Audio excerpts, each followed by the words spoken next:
আটা চেলে নিয়েছি, শুকনো রুটি বানাবো। লবণ দিয়ে দেব। লবণ মিক্স করে নিয়েছি, গরম জল দিয়ে বানিয়ে নেব রুটি, নরম হবে।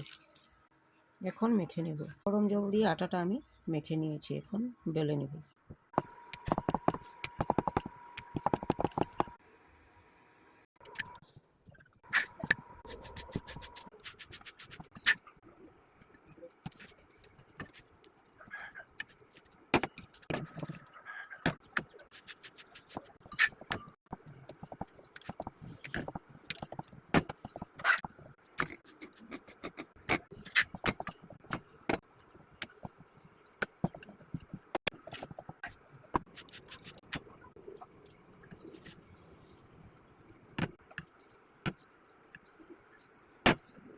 রুটি আমার হয়ে গেছে।